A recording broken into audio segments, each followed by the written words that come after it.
Well, bloody hell. Big day at Dissection Connection. Freezer changeover day. Yay, Jamie. It's been 3 months coming, babe. Hey? 3 months coming. Here's the new one. Doesn't look very big, does it, actually? I think it's the same size. I think it looks exactly the same size. Oh, don't forget to get your magnets back before you give it back.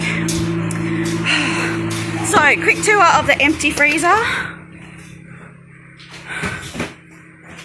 Looking fabulous, so easy to find things in here now. Here's Josh, it's his first proper week at work. He's so happy he works at Dissection Connection. And here's what Josh has spent his morning doing. So there you go. Hope you're having a really good day because it's 41 degrees here and this is the day that this happened. Hope you're having a kind of a cooler, sexier day than that. We'll take some photos of the new one when it's done.